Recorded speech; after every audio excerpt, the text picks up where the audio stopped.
presque oublié, mais le Covid est bel et bien là encore. Demain, plus besoin de porter un masque dans les restaurants, les bars, les musées, les cinémas et les théâtres. Tous les endroits où un pass vaccinal sera nécessaire. Un allègement qui réjouit gérants et clients, comme a pu le constater Tatiana Gazelman à Strasbourg. Reportage. Sur la porte du cinéma Star, les affichettes donnent le ton, port du masque obligatoire pendant toute la durée des séances, des affichettes placardées en novembre dernier et que Clément le caissier va pouvoir retirer. On en a devant toutes les salles, on a des messages avant les films, on va tout enlever. Il y a quand même pas mal de spectateurs qui attendent avec impatience qu'on puisse enlever les masques. C'est le cas de Jocelyn, comme 6 Français sur 10, il n'était pas retourné au cinéma depuis le début de la pandémie. Rester 2 heures avec un masque dans une salle où il fait super chaud souvent, c'est un peu compliqué. Ça va changer, je vais peut-être y retourner plus. Avec une baisse de fréquentation de 25% par rapport à l'avant-crise, les salles de cinéma auraient bien besoin de ce retour des clients. Mais Julie, la chargée de caisse du 2e Cinéma Star de Strasbourg, est dubitative. Je pense que ça va être sur la longueur, parce qu'il y a quand même pas mal de gens qui ont changé d'habitude. Ça va être du travail de long terme. Et effectivement, selon un sondage dévoilé en octobre dernier, 1/3 des Français estiment qu'ils iront moins souvent au cinéma qu'avant la pandémie. Tatiana Gazelman, Strasbourg, Europe 1. Bonjour Dominique Cossagliola.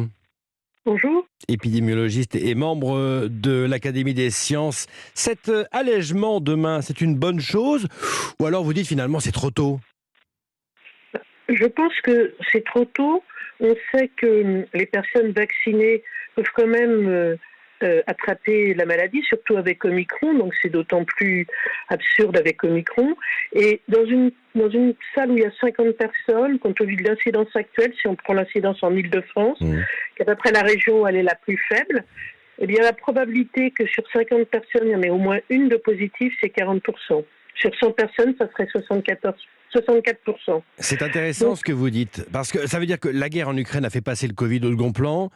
On l'entend avec vous, les chiffres, finalement, il n'y a pas d'indicateur cohérent qui permette cet allègement. Disons que si on avait une incidence à moins de 50, à ce moment-là, ce serait que 5%. Donc là, ça deviendrait quelque chose d'acceptable. Donc c'est en fait trop tôt et ça doit être basé sur l'incidence et pas tellement sur le fait qu'on soit dans un lieu où il y a ou pas le pass sanitaire, puisque le pass vaccinal, ça ne protège pas complètement d'une infection. Comment vous l'expliquez alors cette décision? C'est juste purement politique Cette décision-là, elle avait été annoncée en plus sans donner aucun indicateur de santé. Et on voyait bien, malgré tout, sa conjonction calendaire avec le sujet précédent, c'est-à-dire les élections présidentielles. Voilà. Et je pense que dans les mesures qu'on nous annonce, cette fois-ci, pour les autres mesures, on a mis un certain nombre d'indicateurs sanitaires.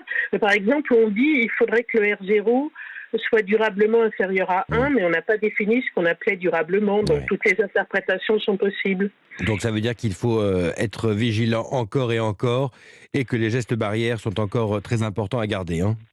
Surtout pour les personnes vulnérables. Au fond, le message qu'on envoie aux personnes vulnérables, c'est auto-isolez-vous, parce que nous, on ne va plus prendre de mesures pour vous protéger.